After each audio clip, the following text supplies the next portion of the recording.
Jensen, I have a message for you from one of your former colleagues, a Detective Alexander. Jenny? What did she want? She said she could use some help if you can make your way over to Grand River Road.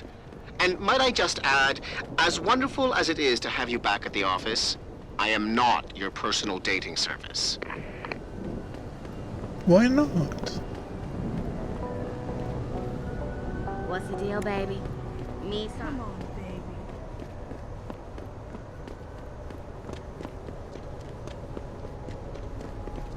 Welcome to the Detroit Automated. You like baseball? Let loose some.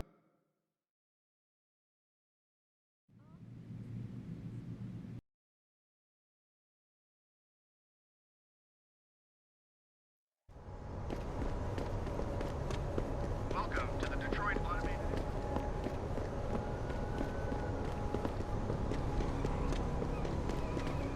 Come on, baby.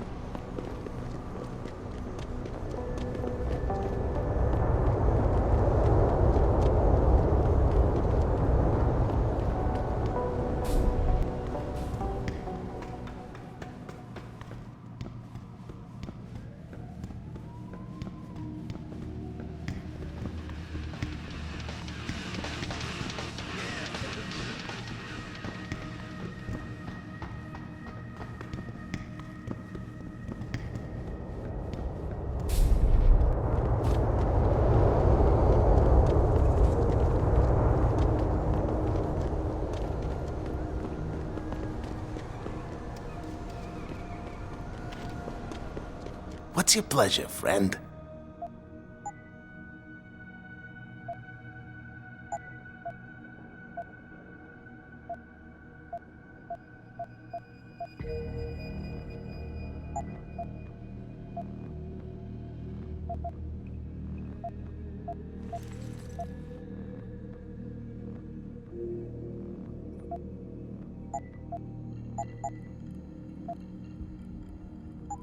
See you soon.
Come on, baby.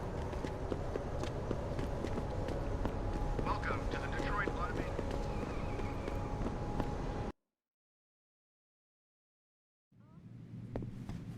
Every single day.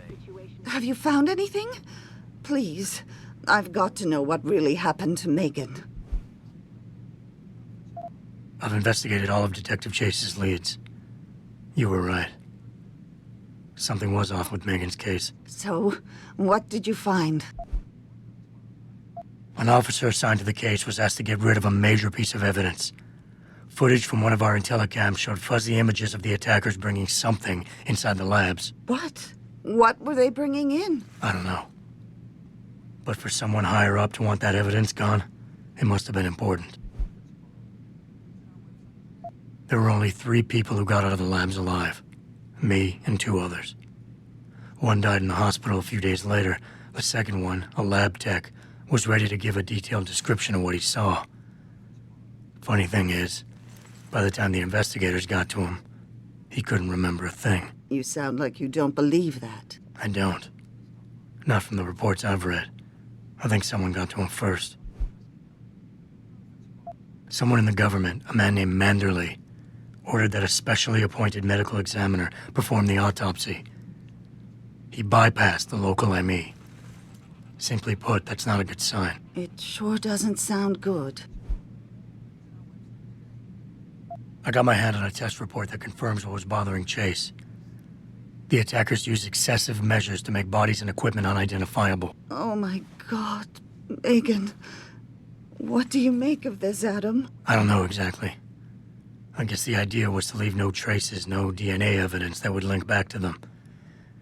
But it just seems a bit too convenient. So what you're telling me is we couldn't find anything conclusive? No, I'm sorry. But one thing's for sure. Somebody's been hard at work covering up and destroying evidence related to this case. Somebody with power, who wanted to erase anything that might have made the investigation linger. I'm sorry, Cassandra.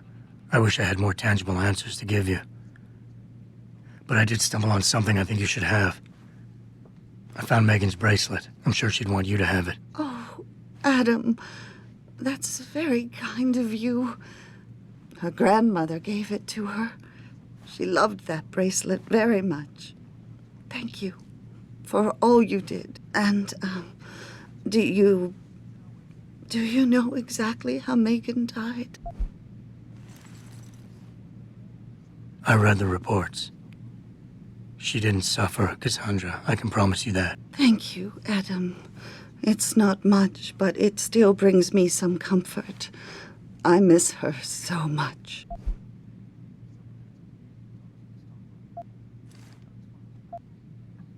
Don't worry, Cassandra. This is not over.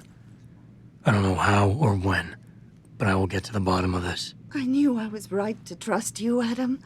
But please, be careful. It's strange. I thought knowing what really happened would make me feel better. But nothing will ever justify this. My daughter is gone, and I'll never get her back. I wish I could be sure she gets justice. Trust me, she will.